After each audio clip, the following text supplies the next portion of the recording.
Hi everyone, today we have come up with a nice recipe that is a cinnamon cake and it is an easy one. So for that we need 1.5 cups of grinded sugar. If you can see, it is just powdered sugar. We'll take 1.5 cups of maida or normal flour. This is about 3/4 cup of oil and this is baking powder. I do not add any kind of soda to my cakes because sometimes if there's an overdose of soda, it gives a bitter taste to the cakes. This is cinnamon powder, normal cinnamon sticks grinded into a fine powder. These are the choco chips which you can use. It is optional. If you don't have it, you might not use. And I've taken 3 eggs. If you are a vegetarian, you may add about 3/4 cup of curd to your cake. This is Mode Dark Compound and this is Amul Fresh Cream, which we are going to use in the later part of our cake recipe. So if you can see, these are the ingredients required. This is my OTG. This is a Bajaj 45 liters OTG and I'm going to bake my cake in this. You can even bake your cakes in a microwave oven using the convection option or in a gas oven. But OTG cakes are anytime better and you can bake it. It's the best to bake cakes in an OTG. First beat the sugar and the eggs. If you've seen, I have put the eggs in a small bowl to avoid wastage of any kind of batter that we have already prepared. So we'll put this together and we're going to use a beater for this. If by chance you don't have a beater, you can do it in a mixer as well.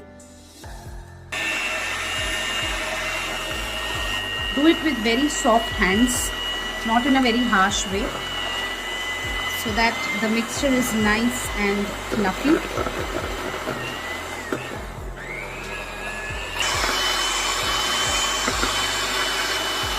You can see it's becoming turning frothy.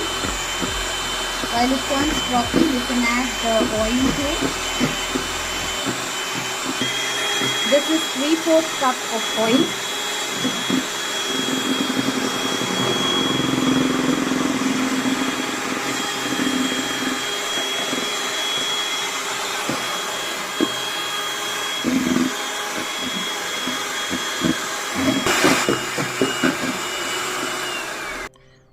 This is the mixture of our wet ingredients. Now we are going to sieve the dry ingredients together and add it to this mixture. This is the maida that I've taken in a siever. I'm adding the baking powder to it. It's approximately 1 teaspoon of baking powder. Too much baking powder makes the cakes crack. So you can just sieve it inside the wet ingredients. So our mixture is sieved nicely.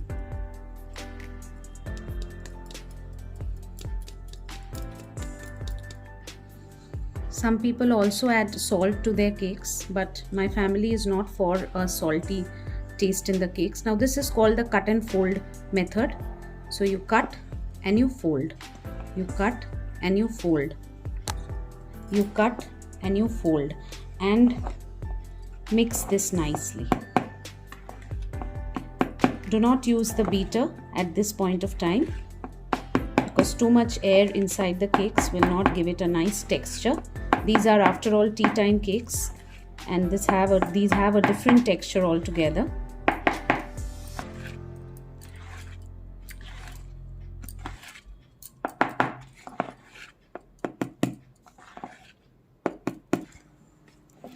If you feel that your mixture is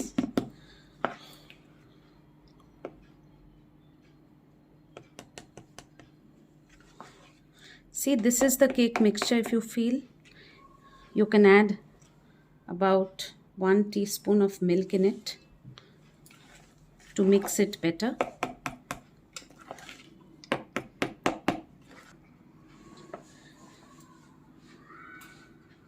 We will add a few choco chips and the cinnamon powder to this mixture.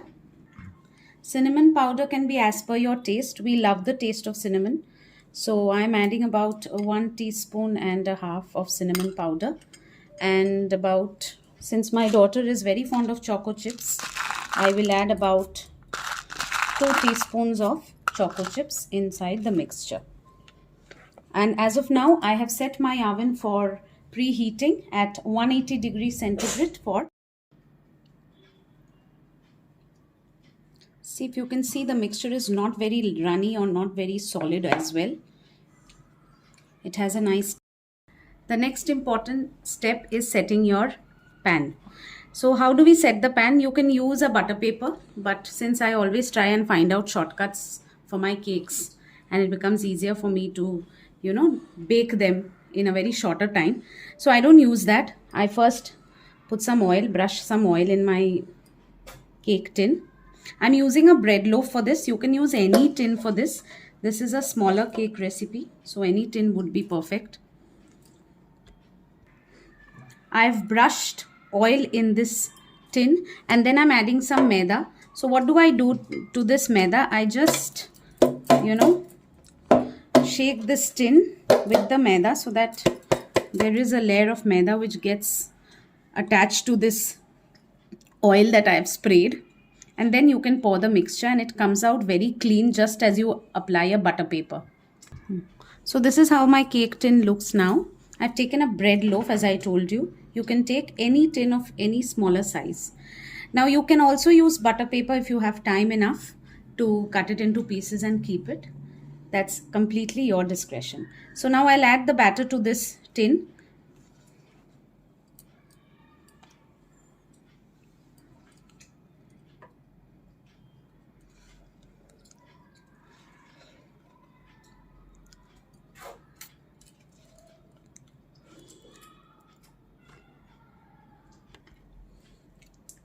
The batter is ready to go into the oven. You can, if you take a smaller tin, you will get a higher, the height will be more. But since this is a longer one, this is the tin of a bread, so maybe the height is not that much. Okay, but since, see, I've just switched on the lower grill to avoid my cakes from burning. I always bake my cakes for the first 10 minutes in 180 degrees temperature, and after that I bake them in 160 degrees temperature. Now the approximate time is from 30 to 35 minutes, but again it differs from oven to oven. So you have to, test one of your cakes in either your oven or your gas oven, whichever you prefer. And then you have to set the timing accordingly. For my cakes, it's approximately 30 minutes. So I've set a timing of 30 minutes. So we'll be back after 30. I've taken the cake out of the oven and this is how it looks, but it's still hot. We'll leave it inside the oven till it is completely cooled, and then we'll garnish it nicely. So till then, keep waiting. We'll prepare our chocolate ganache, which is very easy to prepare. So I'm preparing a little bit of it to be used for garnish. If you can give it or you cannot use it also, it's completely your discretion. Since we are chocolate lovers, we love to use it on cakes. So just 2 teaspoons or 3 teaspoons of fresh cream added to chopped chocolate compound. Remember, this is baking chocolate. You can use any compound that is readily available in the market. We will put it in the microwave for about a minute till it is completely liquid.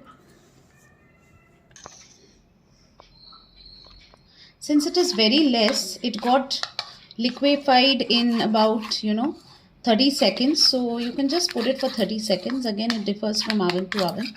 So we can use this. I want it a bit more liquidy. You can use this texture as well, or you can liquidify it more.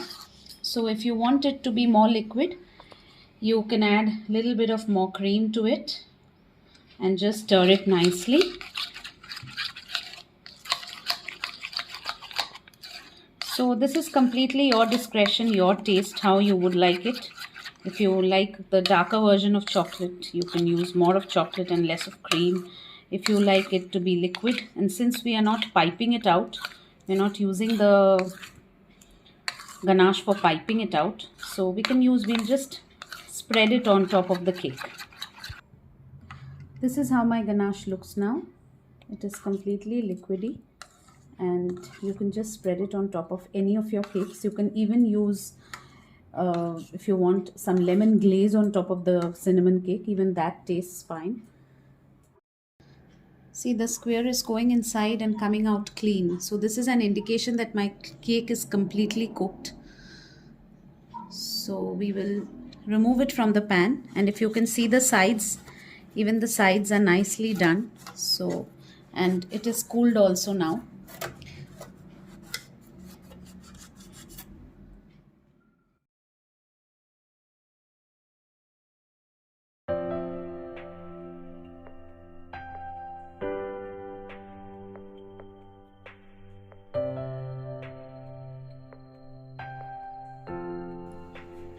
This is how the cake looks now.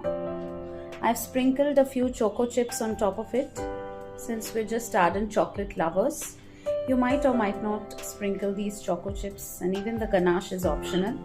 You can just eat the loaf as it is with your tea. Isn't it perfect? See, I have cut the cake and this is how the loaf looks. This is an absolute delight when you team it up with your tea or just have it. So enjoy the recipe.